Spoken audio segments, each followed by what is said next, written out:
Pak mungkin bisa dijelaskan lebih lanjut. Ini kan kerjasama dengan 8 kementerian dan lembaga. Sebenarnya apa tujuannya dan target-targetnya seperti apa sih menjawab masalah pangan? Konsentrasi kita di awal perjalanan kabinet ini adalah bagaimana melihat spot-spot yang paling strategis, paling rentang, katakanlah untuk menjadi perhatian pemerintah. Nah, ini sudah menjadi kebijakan Bapak Presiden bahwa daerah-daerah yang dalam tanda petik kalau tidak diperhatikan dia menjadi daerah rawan dengan jumlah penduduk yang ada itu harus bisa dijaga sehingga kata rawan itu cukup sampai menjadi rentang, dan dari sana secara bertahap kita tentu daerah yang rentan rawan itu kita bisa perkuat dan menjadi daerah yang secara umum punya ketahanan pangan yang baik. Kalau begitu, hal semacam ini tidak mungkin kementerian satu saja yang menangani. Toh tujuan seluruh aktivitas dan program pemerintah adalah menggerakkan seluruh kekuatan sektor, tapi muara akhirnya ada di desa. Oleh karena itu, dengan 7 dan 8 kementerian yang ada ini, kita berharap ada sinergitas bersama untuk memadu program agar daerah-daerah yang dalam tanda petik rawan itu tidak menjadi rawan. Daerah itu dari rentang menuju daerah yang punya ketahanan pangan yang kuat, dan ini harus semua aspek. Kalau begitu, ini juga berkait dengan masalah pengentasan kemiskinan.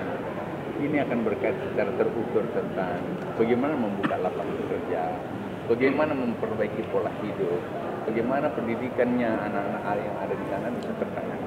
Dan ini secara bertahap kita lakukan. Tadi dari 8 ke 8 kabupaten kota, sebenarnya apa yang menjadi permasalahan tantangannya seperti apa? Kan semua daerah punya perbedaan satu dengan lain.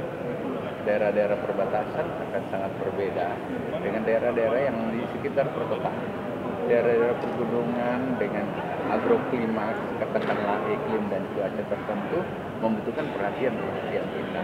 Oleh karena itu mapping kita terhadap daerah, misalnya kabupaten mana yang dianggap dalam tanda petik akan rawan kalau tidak diperhatikan, itu harus termapping oleh kita. Di tingkat nasional tentu perhatian kita adalah di kabupaten mana. Tapi para gubernur, para bupati harus bisa memperhatikan sampai di tingkat kecamatan. Tidak berarti kita mengasistensi ini sampai tingkat kecamatan dari semua kementerian yang tadi sudah disebut. Tetapi di kabupaten, Pak Bupati harus sampai kepada desa. Dan ini semua problemnya harus kita petakan dengan baik. Dan kemudian kita sama-sama memberikan support yang kuat agar solusi-solusi di tingkat desa itu bisa dilakukan. Saya yakin dengan tadi para dirjen dan Lemhanas turun tangan bersama kita, negara donor ikut membantu kita, daerah-daerah ini yang dalam tanda petik dikatakan rawan, kita akan jaga minimal dia menjadi daerah rentan, dan kalau sudah menjadi daerah rentan dia punya ketahanan.